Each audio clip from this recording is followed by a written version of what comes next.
Thank you very much. Kimberly and Doug and Ed, we really appreciate it.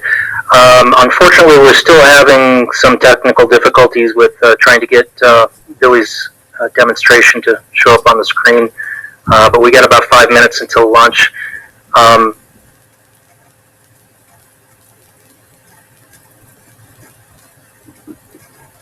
Billy, are you able to stay? No, okay, actually, you gotta go through the quick demonstration on the computer. If you can give your presentation without, I know we can't do the demonstration, but if you want to speak about your topic, we really appreciate it, and then we'll go to lunch after that. Hey guys, how many of you guys, I'm gonna ask you, okay, if I ask the audience questions, right? You okay with that? How many of you guys are Denver Broncos fans? 60% of it. How many of you guys know the country western two-step dance? Smaller group, okay. It's going to be pretty easy. What I'm going to talk about is basically 2 steps on here. And what I do is I'm deaf doing that, so when you guys are asking me questions, don't feel insulted if I'm looking at you. I'm looking at my ears right over here. And she's signing to me while you guys are speaking. So don't feel insulted if I'm not looking at you, but I'm paying attention, trying the best I can. I'm Billy. I'm also the chairperson of the Independent Center in Colorado Springs. And here I'm telling you the 2-step. And the 2 steps are, first thing you talk about the communication devices, talk video relay services and capture. And then the other part of it is going to talk about the issues that are going behind it. There's 2 steps in there. That's why I asked you about that. First of all, the reason why I asked you about the Denver Broncos Stadium, how many of you guys know how many people can fit in that stadium? Anybody know how many people can fit in that stadium?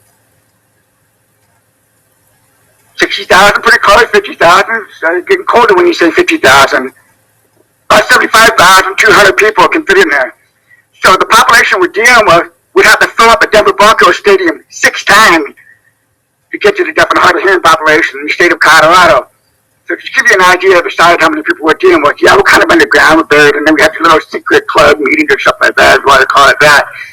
But the other thing is, we use special phones on there. And these special phones are kind of Skype, which unfortunately I cannot show you on the video phone right now. It's Skype, but I see it on the screen, so what happens, if you don't mind standing up, please. And if you mind standing right over here. And so if I wanted to call him up, I make a call through my Skype-like device and get connected to the interpreter, which is 24/7, 365. And that woman probably got caffeine hooked up to her IV or something like that all night. I don't know. And so they also provide confidentiality to the 24 hours, 365. And then she would get connected to Mr. Branson here. And so if I wanted to call him up, I'd go to the interpreter connect to that. But the funny thing is, when I start signing, he's hearing the guy named Billy. But, I mean, he's seeing the guy named Billy, but he's hearing a woman's voice on there. So maybe have a sexual change or something like that, I don't know. So.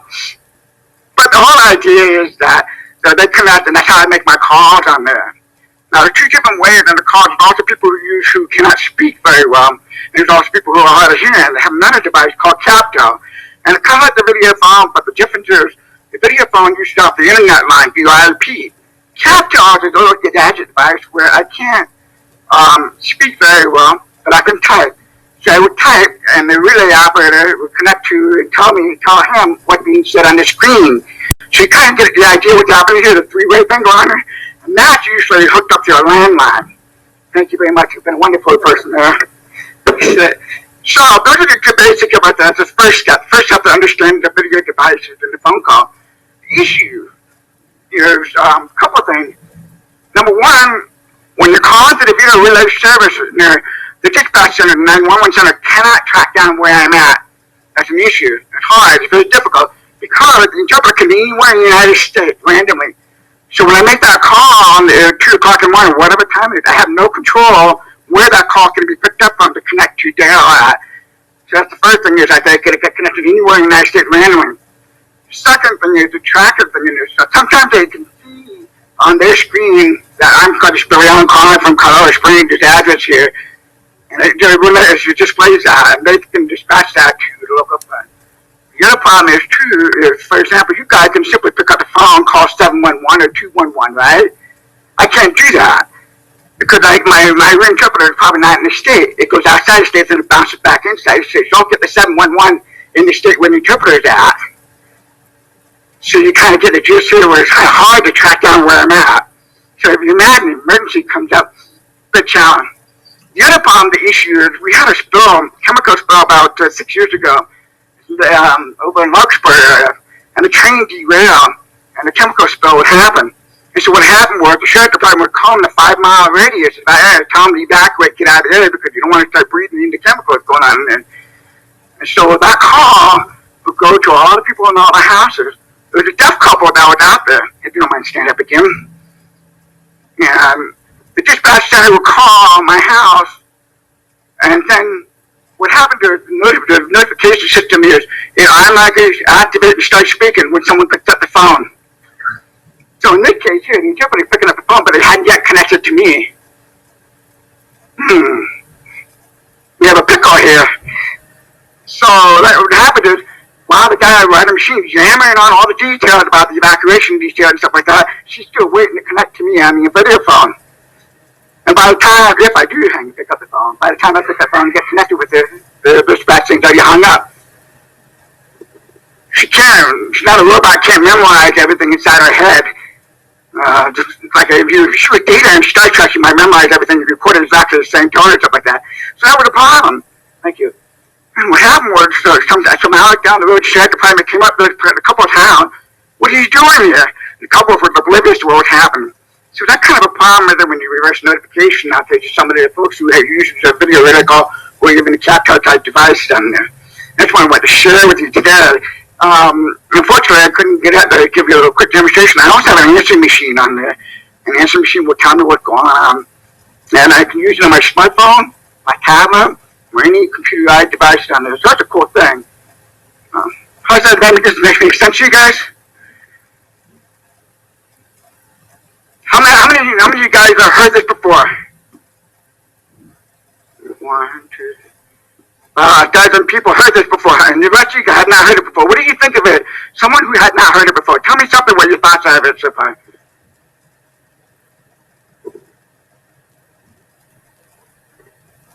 I think the crowd's hungry, they're quiet.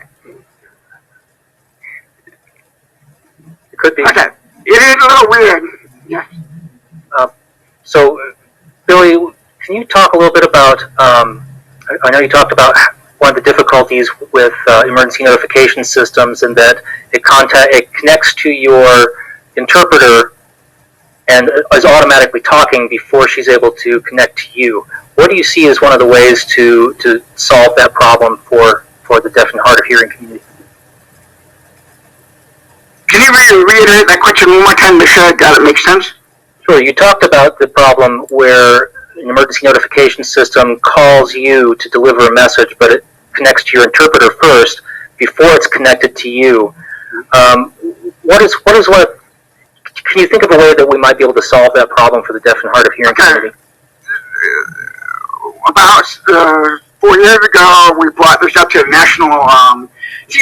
Let me back up a little bit more too. These people get their money from the FCC. The FCC sets up some rulings under their statutes and says they have to go through these rulings. And they also went into the question of who was the one that's in charge of 911. Nobody wanted to finger everywhere. Because we don't know who the person oversees it. But the FCC issued a mandate to all the video relay service providers. And they said, look, take note down. If you do hear this out, try the best you can. And so by the time the party on the other end picks up the phone, go ahead and relay what you do know.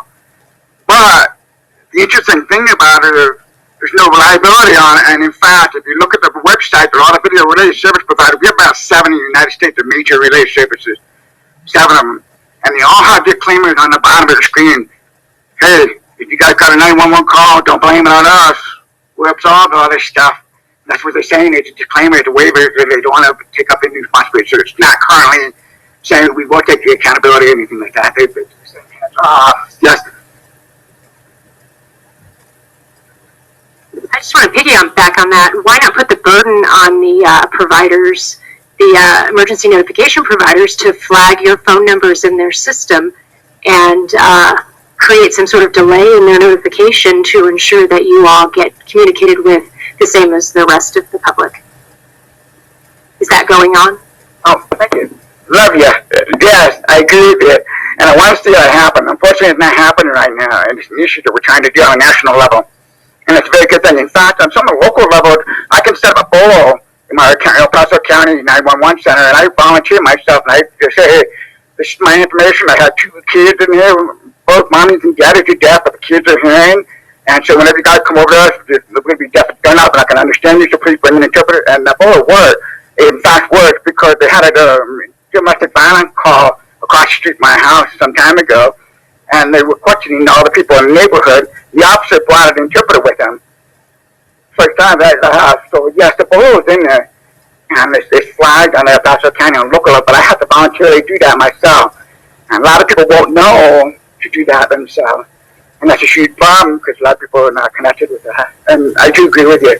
I don't know what's going to happen in the next couple of years on that national level. We're working it out, and I could use your eyes and ears. So if you guys hear more of that, please spread the gospel. And if you have some ideas, let me know. Yes, ma'am. Thank you.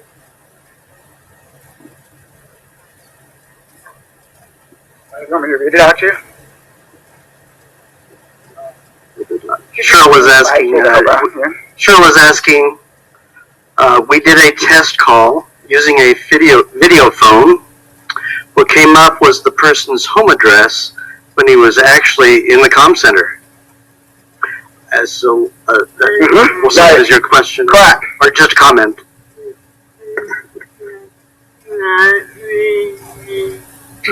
So what we need to do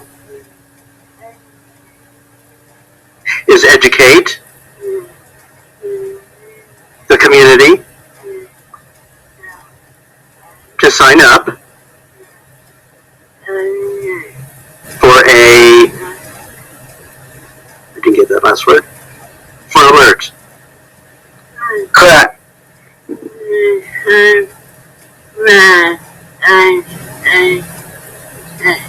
It will help you. So she's saying, I get text alerts on my phone. Oh, okay. Thank you, Cheryl. Cheryl, there's one other thing I want to also mention to you. The registration. My phone is registered to a specific address, but when I'm using my Droid phone, I'm using the same account and the same address. So, like she said, I could be here making a call. I'm not going to come over and show up my home in Colorado Springs. It won't tack on the addresses here. Because if I picked up my Droid phone right now and I dial 911 on it, just left it open on it, it'll show up the Colorado Springs house. Huge problem right there. And it already happened before because someone made a call and a car accident on the 25 interstate on an on-ramp off of Academy Boulevard. And someone was trying to help someone else. A deaf person was trying to help someone who crashed his car on the I-25 on-ramp. And that person was deaf using 911 on there and said, hey, I need an ambulance here. I need a paramedic here because a guy crashed his car. It's like 12:30 at night or something like that. And they showed up at his house instead of showing up at the I-25 on-ramp. And they later found out that the operator, the interpreter who was on the phone, relayed the information that was read on the screen where the home registration was at instead of actually relaying where the location of the incident was at. It's kind of a tricky thing, and it's hard to overcome, and we need to work it out. So there's a few issues that they wanted to do. There's a few things. I want to show you what video phone is, what Chaptel is, and to let you know we have these issues going on. And we'll all come together, eventually come out. Your text 911 notification coming out pretty good, so there's some good improvement there. So kudos to you guys for that. Any questions for Billy? Billy, I'm sorry to cut you short. We are into lunch, and one thing that you learn in this industry is you. Yes, sir. Post it out there. Walk out the door. You forget what happened last time. So everything will be respected. You know, we don't forget what And this is an ongoing issue. We're going to maintain an open line of communication with you and Cheryl and other members of the disabled community, because this is something that we as a field really need to pay attention to and make sure that we're meeting your needs as well as the needs of the rest of the public. Um, and as I said, it is lunchtime. If the caterers have done their job, then lunch will be set up downstairs. So as I said earlier, go out like you're going out to the lobby, take an immediate left, and there's stairs right down to the bottom floor of the building. It is the Mountain View room, which is off of the cafeteria, and we will try to be back here about 1 o'clock. Mark Fletcher is going to be speaking to you during lunch as soon as I get him set up down there. So go down and start getting your food, and we'll move on with our lunch presentation. That's great.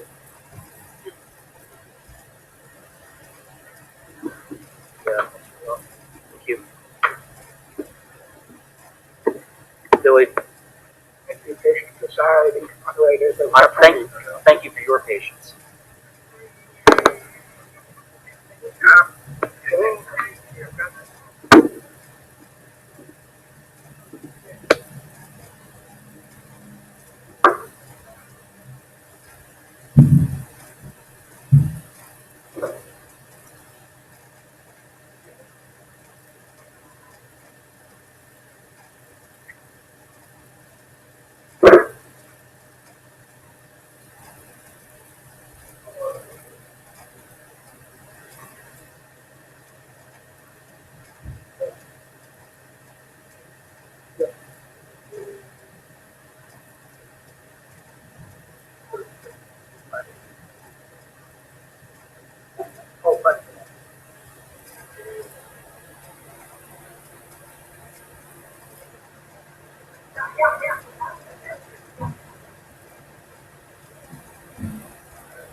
Hi, can somebody on the webcam or on the webcast let me know if they can hear me?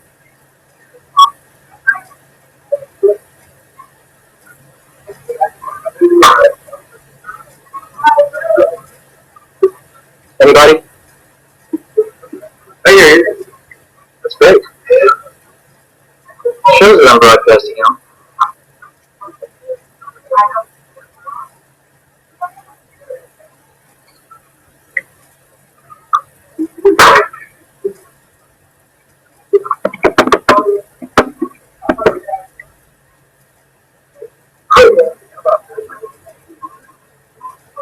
Hello?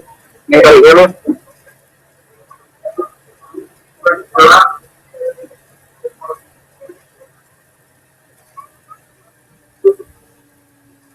Hello, hello, can anybody hear me?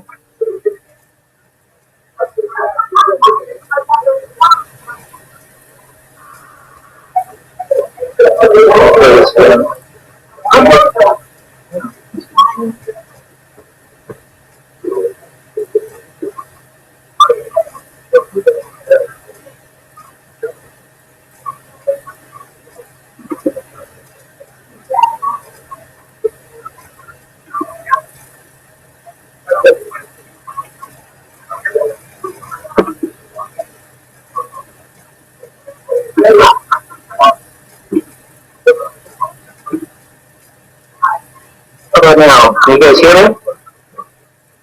Okay, great. Thank you very much, Kristen. Appreciate that.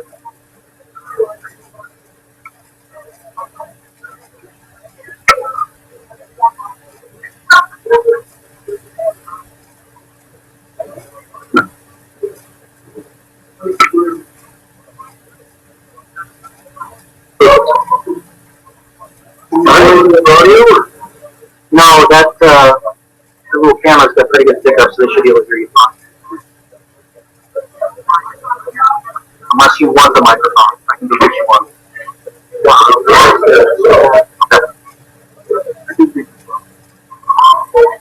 The other thing about this, you need to, I'll go get you a microphone. Yeah. I'll go get you a microphone.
That's what we get great about.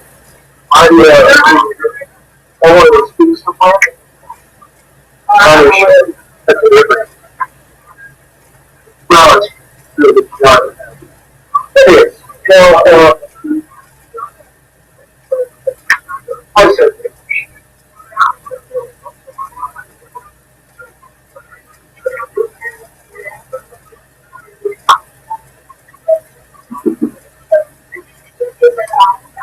1, 2, 3. Testing.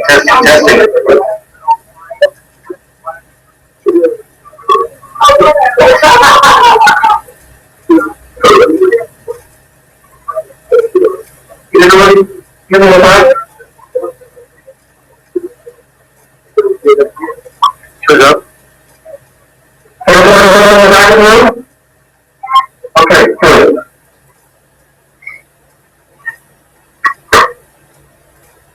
Whatever you're ready. Do your thing.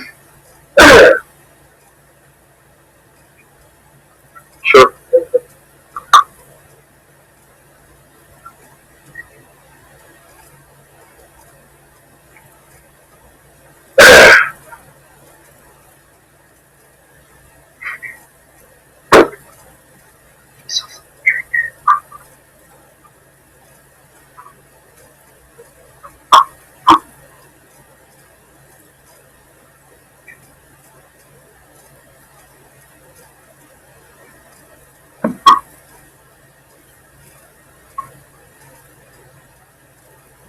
Good afternoon, everybody.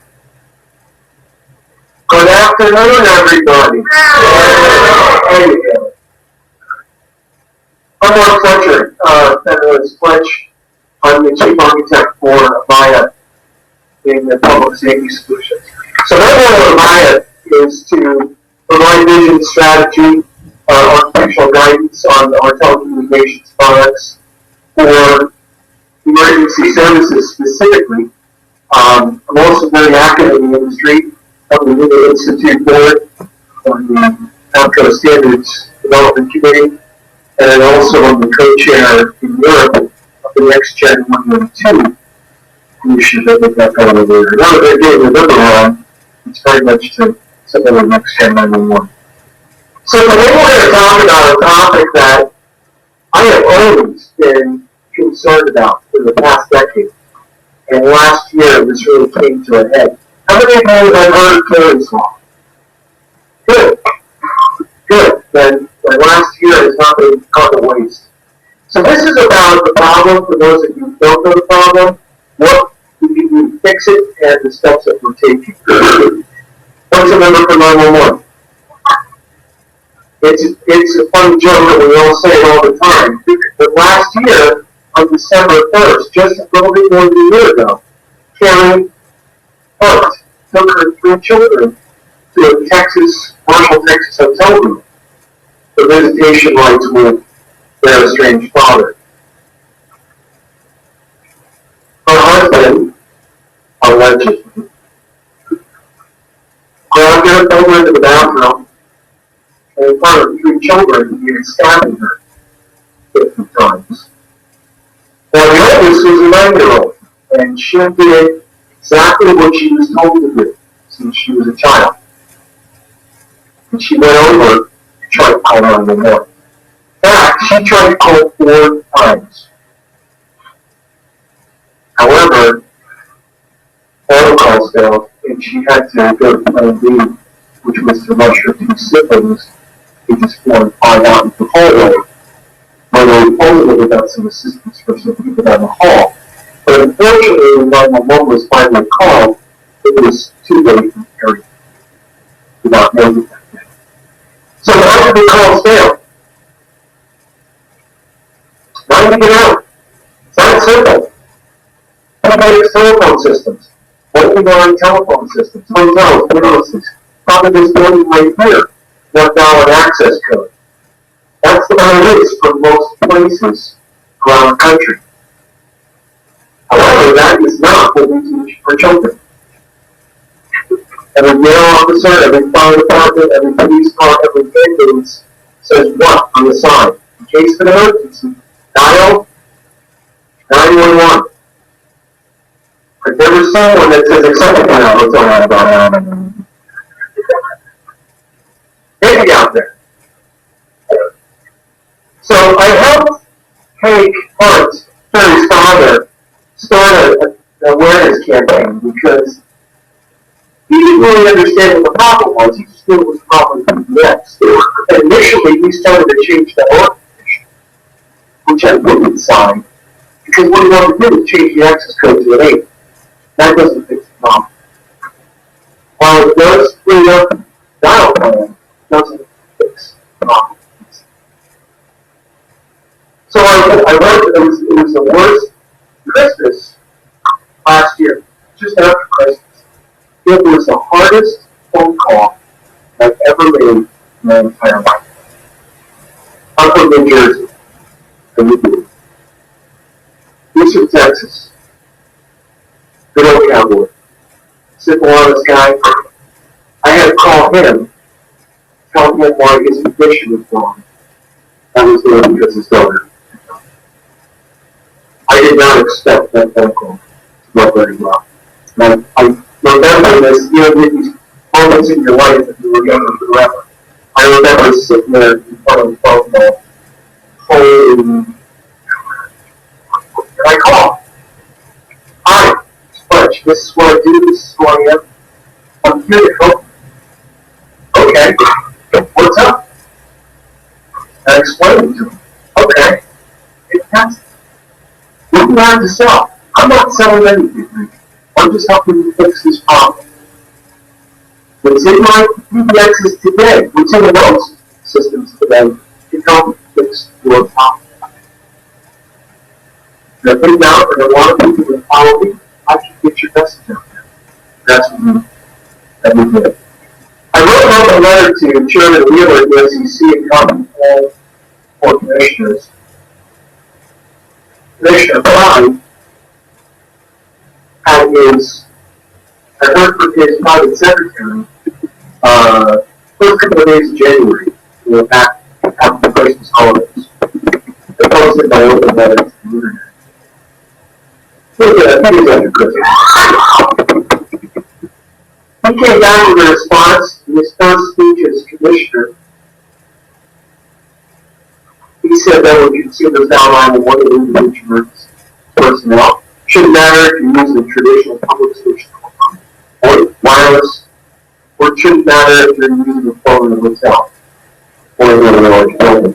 The bottom line is, when consumers dial 911, they expect and deserve to reach first responders.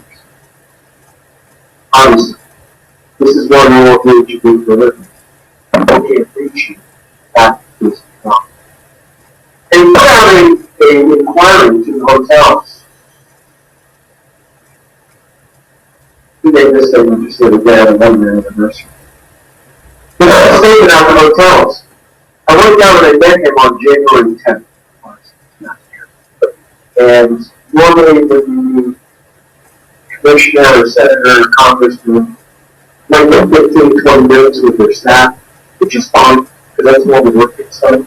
You get 5 minutes, do the handshake, photo op, do the letter. I sat in his office with his entire staff for over 45 minutes.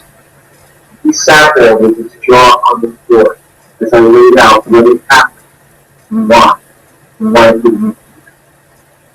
was on Friday, the 10th of January. On Monday, he sent a letter out to the top 10 hotel chains in the U.S. and said, listen, there's a problem with 911 for your hotels.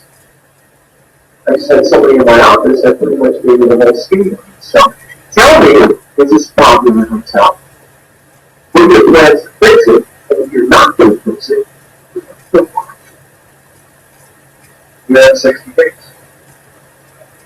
And we came back with large franchise properties, even less than half, 44%, for guests living with dial 911 directly without some access code. And I think that one of my own personal opinion, that number. For your family owned properties, it was even worse. In 33%, you had a 1-3 shot at them changing 911 to non-telephone. The first pushback I get it from the notes. I don't dial 911. You tell me. But you've never been in an emergency situation and understand what it means to react. Because I know people that worked in the World Trade Center that watched planes hit the building. They worked in the public safety industry. They picked up the PBX phone and they called 911. Just get that to oh, people react. A 9-year-old is not going to read a placard on the phone. Because that's what some people want to do. Oh, I'll get stabbed, a bag, in the bathroom, I'm going to read the phone. When these came back, and 911 goes to Washington, they meant that was mom after 911 goes to Sure, try. This is not acceptable. Technology to prevent these standards exists, and now it's time to use pretty strong words for the industry and local industry professionals.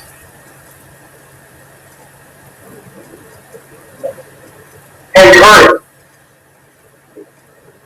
has become a very close friend of the past year. Almost. I don't know why, but that's just a plain old simple cowboy from East Texas. Tells it like it is and wants to get it changed.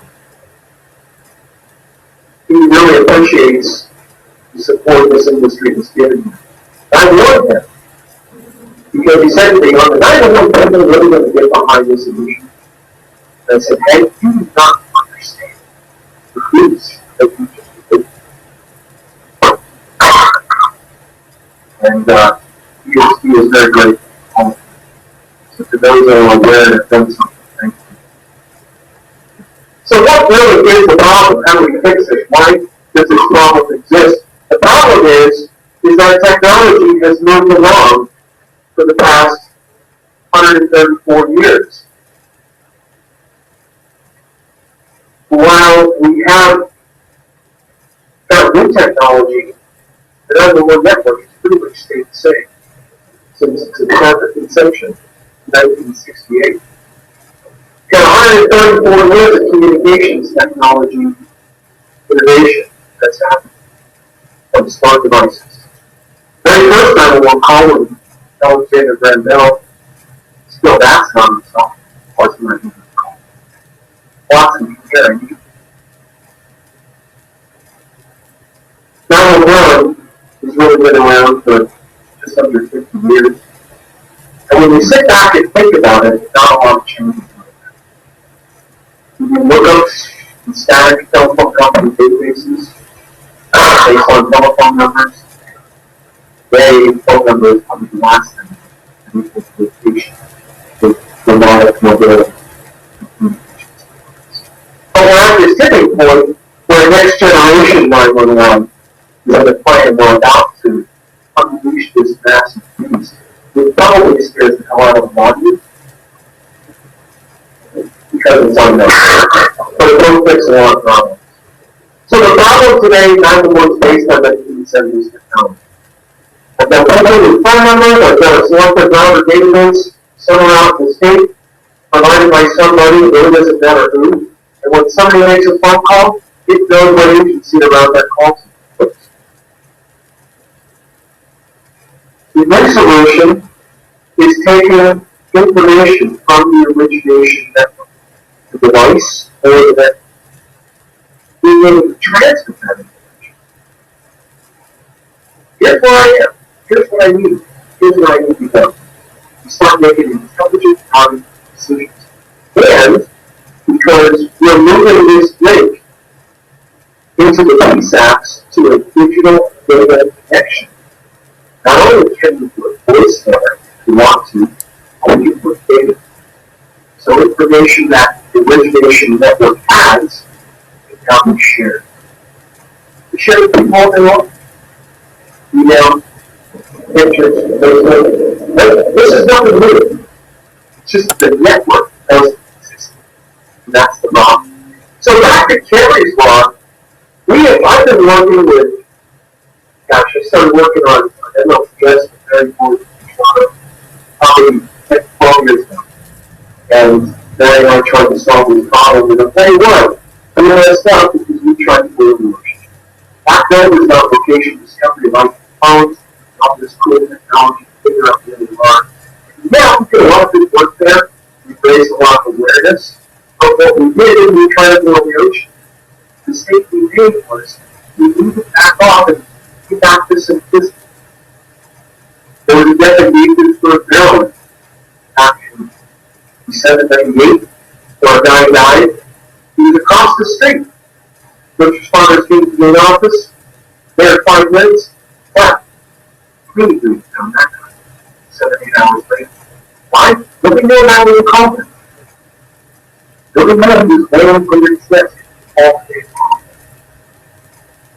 So when we came up with Kari's law, I said, we've got to change this. That is something that people can understand and grasp that fixes the problem. When you boil it down to its core principles, the first thing is what caused Kari to die. That's direct access to 911. You shouldn't have to dial a special code. You didn't know that there's a special code. 911 needs to work on every device, anywhere, at any time. She doesn't somebody come out of that. The second piece is on-site notification. Although it's been in PBX systems for a long time, our PBX is very smart. It knows exactly when someone is dialed 911 or 911. And you can know exactly which device it is and where that device is. It's got all the information. I just need to let somebody know. Because right now, even if 911 is configured correctly, and first responders show up in 3 minutes, come here to find out what's going on. What are you guys doing? They have no idea 911 call was been done. This is why hotels answer their own 911. How's 911 routed? Based on phone number, right? Are there any telephone numbers in each individual room? You don't find that anywhere. In order to get the room number to the PSAP, every single hotel room would have to have a dedicated telephone number. And while it solves a problem, that can become very expensive for hotels to manage that. So this is where we talk about front door response, where you get public safety to the right location, and someone at that location is aware that something's happening. Now, if they want to react and respond while they're waiting, that's entirely up to them. But when first responders want to do it, it's over this way. That's right up on the ocean. The third is banning this interception of emergency calls. I'm in hotels 2-3 times a week. Usually get in 11 o'clock at night. If the guy's even behind the front desk, he would be doing good. That's something I don't want to answer London. Are you ahead of me? For what? What happens if you dial 911 in the hotel room? So again, don't think there's legislation that covers at a minimum these 3 things. 18 states that have legislation, most of them don't address any of these. We can have too much information from the PSAP. Next Gen 911. This is an incident that happened a couple of years ago out in San Francisco. Chevron refinery explosion. This is the 911 call. It was on a rain down, driving on one side. Now, the fire process here for crew. How do the dispatcher respond? I don't know what that means. But okay. We got a process unit calling something, make 40 board. It's going to be a first level response from you guys. Wow, that sounds really efficient.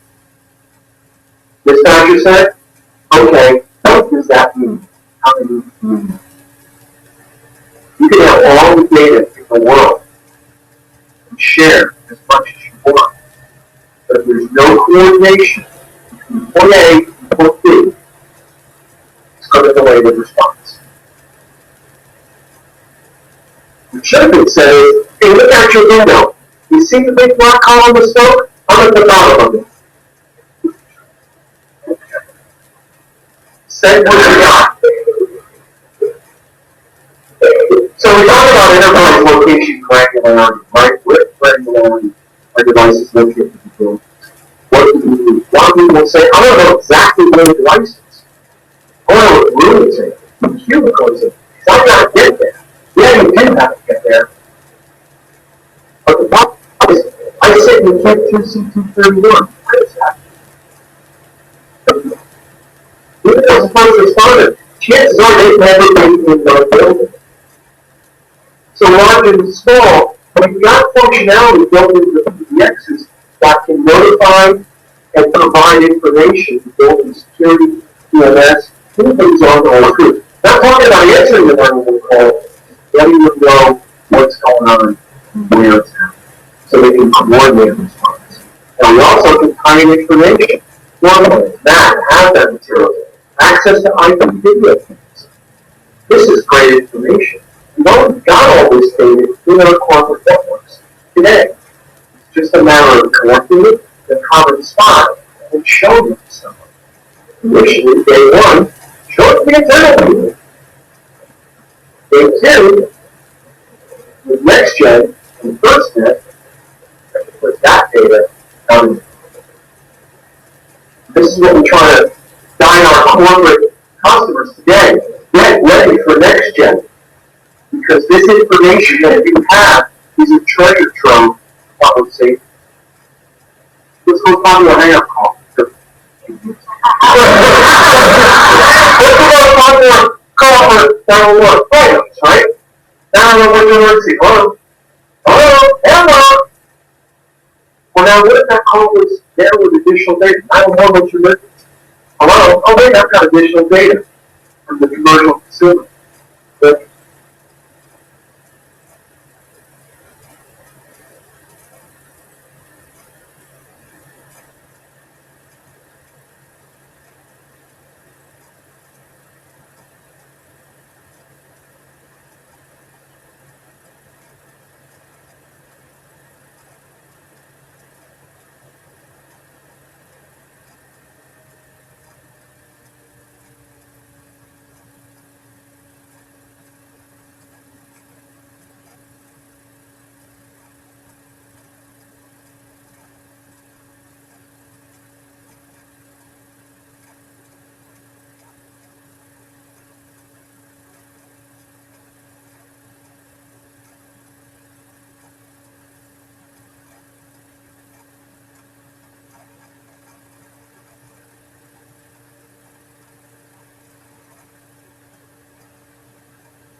technology or another. 5 years ago, on October 12th, 2009, I came home from a meeting. I walked in my house at 7:30 at night. I looked at my daughter and I said, "You come on, come on." And I passed out. I don't remember that night. It was probably a massive thing. She did exactly what she was told to do. She looked on the room, saw a phone, ran over to it, dialed 911. Now, I was a product manager in Northtown at the time. The 911 worked on that phone. But I was in New Jersey, and my phone was hooked up to PBX and DOS. And she immediately got it. 911, what's your emergency? Oh, that's what it is. Very boy,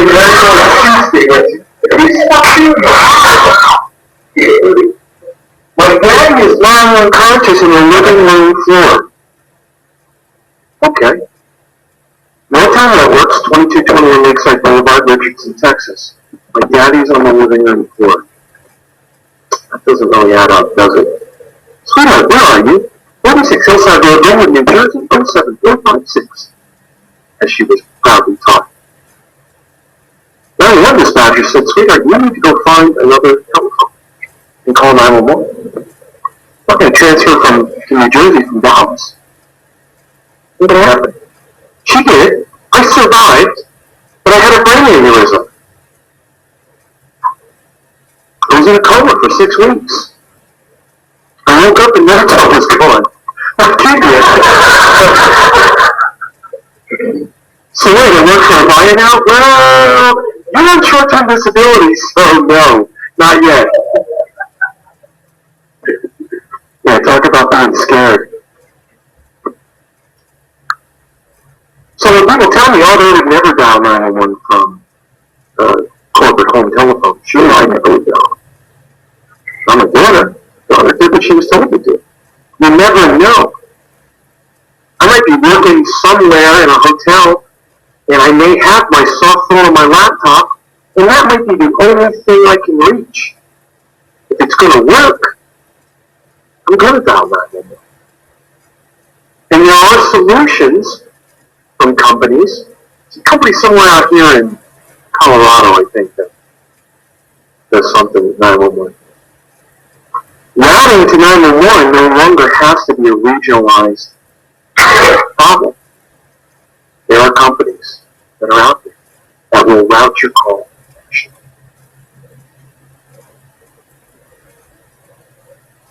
Colorado's got MLTS legislation, but it's not enforced. This is what the legislation says. When the method of dialing a local call from the MLTS requires dialing of an additional digit to access the public switch network, you basically got to tell me I got to dial a 9 first. That's what that says. And if that doesn't do it in any alley, you need to provide me that information so I can manually get back to the 911 operator. So when I was out here last time, I don't know, a few months ago, I don't remember when that was, I was down in Pueblo. There's no indication on that phone. And on page 5 of the room guide, I found you don't dial 0 or 911. Now, what kid is going to figure that out? So I'll say that, number 1, the hotel was not complying with either one of those. Okay, so that was the courtyard area down in Pueblo. It's not like that all over, is it? Well, yeah, because the residents in here, there's no indication on one phone. There is on another phone. There's a little telephone pipe that says dial 0 or 911. Now, Marriott is actually claiming to make this their corporate brand standard to fix 911. And this is where I'm going to call bullshit. Because I stay in hotels every single week, multiple times. And I even changed hotels from the International Hotel Group to Marriott because of their policy. I will find it once in a while, but in the majority of the hotels, they still have not addressed it. So what do? I tweet that picture, and you know what? I've got the same thing. And eventually, if they don't fix it, we'll embarrass them to fix it. Because here's the thing, it doesn't cost anything to fix this. There's another part when I went to fight this battle. I went to make sure that people could get the problem fixed. I went to 4 different distributors of telephone systems in the New York area. And I told them, I said, listen, will you go out and check your customers' PBXs to make sure they're programmed right? And if it's not done right, will you do it, and will you do that for free? No problem. No problem. Why wouldn't you? So again, phone numbers are no longer relevant for public safety. The communications today means mobility, nomadic behavior. It breaks the current 911 model. But again, if you can't call 911, 911 can't.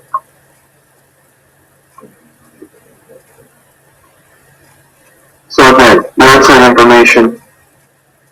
Looking at all this information, yeah, we know where the devices are, but this is the information I've got in the network. The PBX data, cable management, environmentals, other information. I have a boatload of medication. I have a smart 911 profile.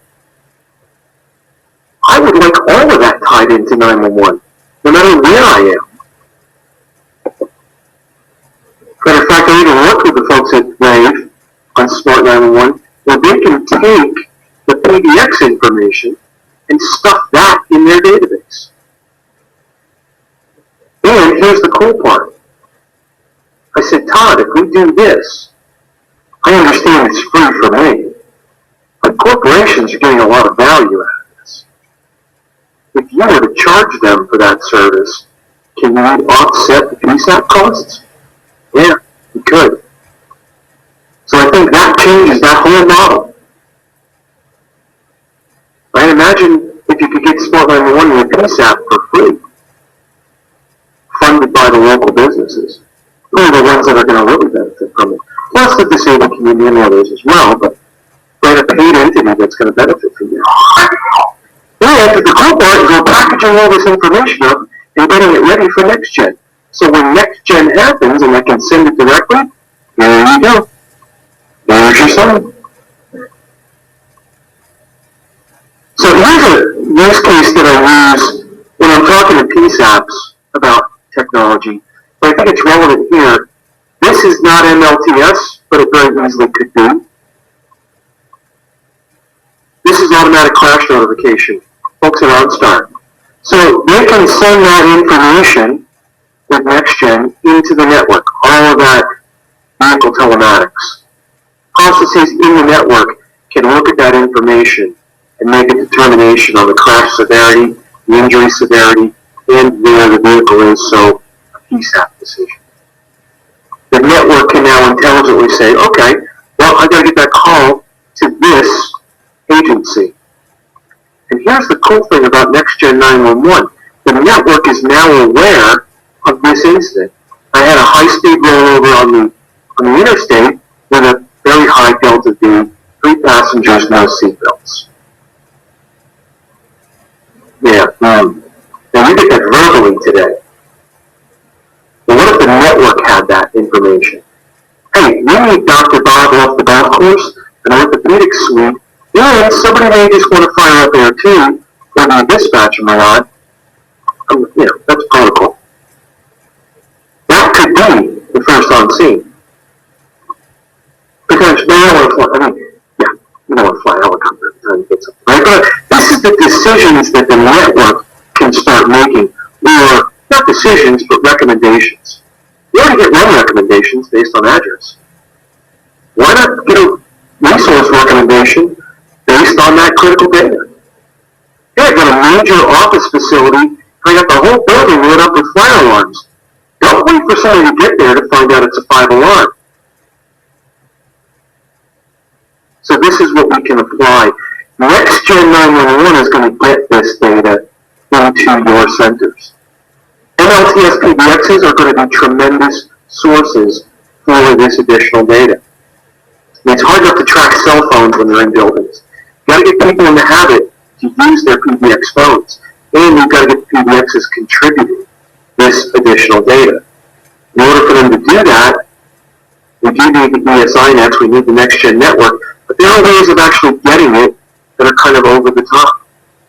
What if I had a web server in my corporate facility, and in my ANI alley record, an address to, or wherever you want to tuck it, there's a web URL.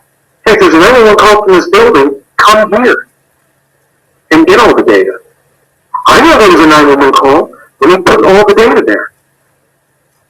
I can control the firewall so you can only come in when I've got an active 911 call, and I know who's coming in too. So don't tell me security is a problem. I got my DMZ, you got your DMZ.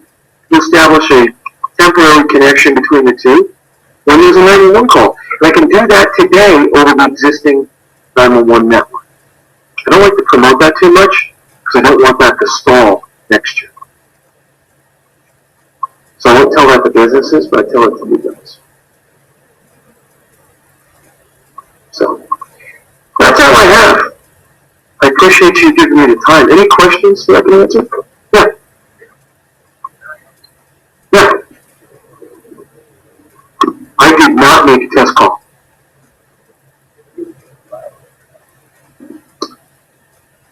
I usually ask, and in those cases, they said no.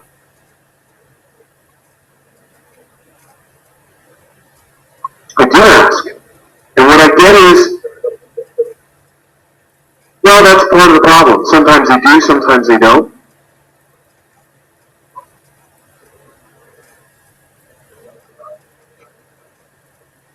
No, they don't. Because when we have verified, we found that they're not. And when they do standardize, they standardize an internal answering. And the reason they do that is because there's no indication of a room that goes to the PSAP. The hotel doesn't know when a call has been taking place because they don't have the software turned on. We met with all the major corporations. This was a huge problem. We're like, oh my God, how do we fix this? We're getting all this pressure from the FCC. I got a letter on my desk from Commissioner Pye. You started it. How do I fix this? Well, it's easy to fix. You already have the stuff.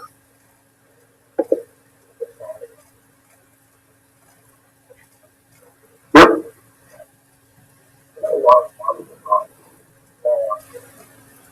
Right.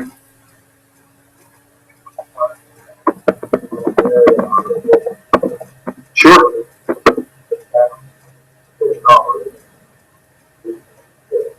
Mm-hmm.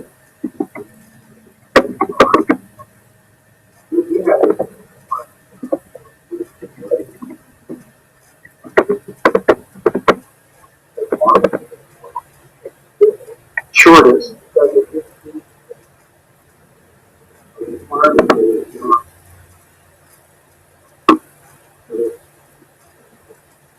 So what we tell people is that if the system has the functionality, you need to turn it on.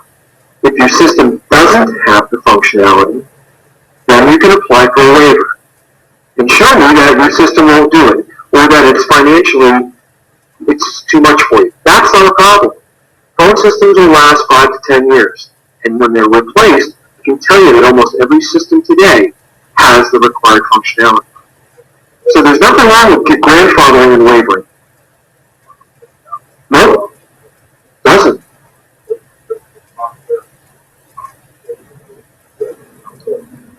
See, that's the thing. We don't need to rely on PS Alley. Because PS Alley is not telling the dispatcher where the call is. You need to get them to the building, and when they get there, someone will know where that is.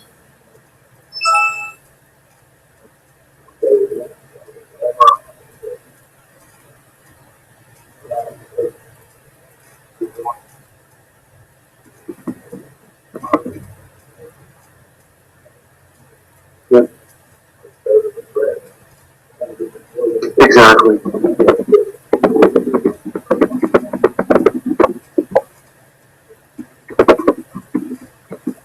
And this is what we're trying to fix. If I can get those...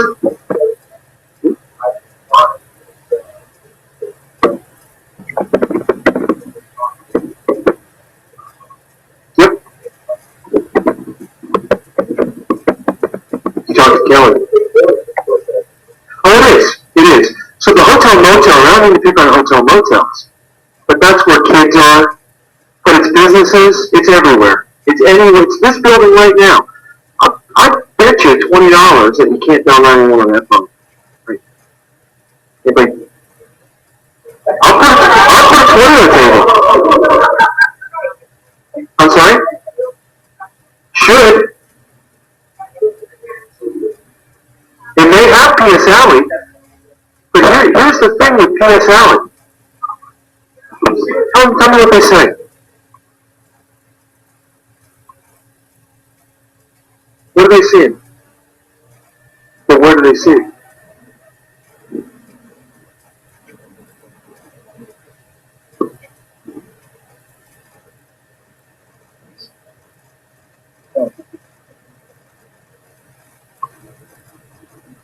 Okay.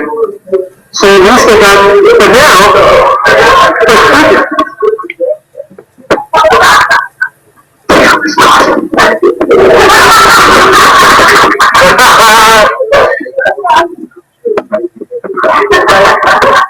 I'm a man of my word.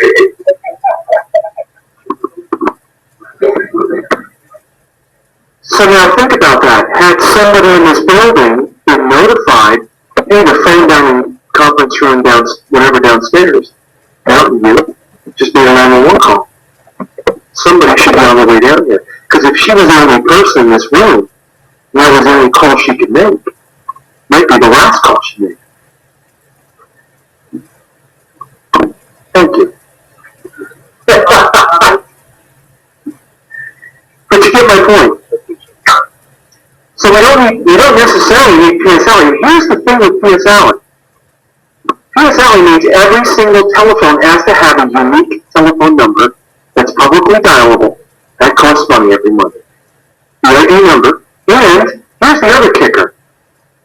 When that call goes out of the phone system, even though I sent a telephone number, the carrier will often strip that number, put the main billing number on. And we find that happens a lot where there are buildings with non-BID telephones. Because 911 calls will go through, they'll get somewhere, and someone will go, oh yeah, it was a mistake or whatever, and then the dispatcher puts in a ticket, I'm getting bad 911 calls from this building. The address is messed up in the database. Or whatever. And the phone tech will go in and go, oh, PBX, yeah, we'll fix that. I'll just put the billing number on all 911 calls for that building. You make a normal call, the BID goes out as caller ID, but you make a 911 call, the billing number goes on it. I see that all the time. And it comes from trouble tickets that the PSAPs have put in. So again, just understanding, a lot of this is just awareness and education. Because it's easy to put a trouble ticket in and do your job, and it's easy for the phone tech to go, oh yeah, I can fix that quick, no problem. Not realizing what they've done. I've had customers that pay thousands of dollars every month for their PSL accounts. And it's all going out on an analog trunk that I cannot send custom Annie. It all goes out with the number of that hotspot. So all that money is being paid for nothing. That is sad, and it's because people don't, it's not their job to know how it works, but that's why I do what I do. I know we're probably way over on time now. Any other questions? Yes?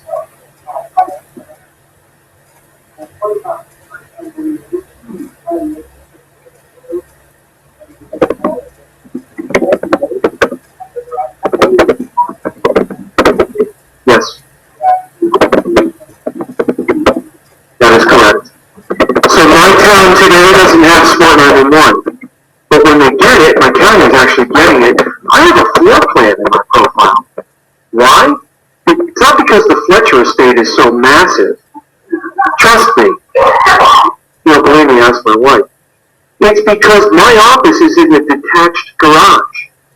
And when they do get that floor plan, and it's 1:30 in the afternoon and I pass out, I don't want to go to the front door. No one's going to answer. They need to know I'm in the garage.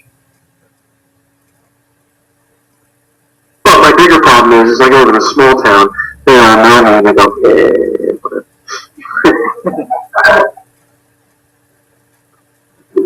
Thanks very much. I appreciate you inviting me back out here. I always like to talk. Thanks very much. Thank you very much, Fletch. I've been told to call him Fletch instead of Mark. So if you contact Mark Fletch for more information on this, remember that. We are running a little late. Let's try to be back up there in 10 minutes. That'll be 1:25. We'll get started on the rest of the afternoon's presentations. And thank you again, Mark. I really appreciate it. Fletch.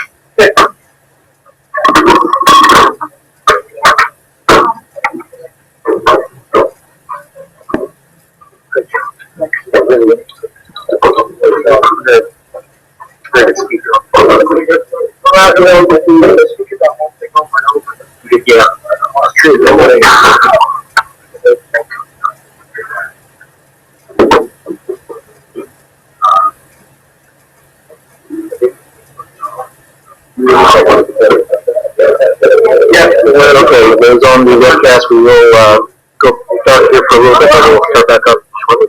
Yeah. No, I've been doing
Can somebody on the webcast let me know if you can hear me?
Hey, Joe.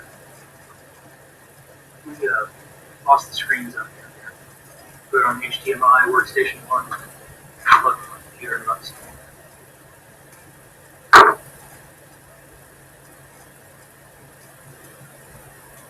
It's not absolutely essential. I was just going to get the agenda up here, but.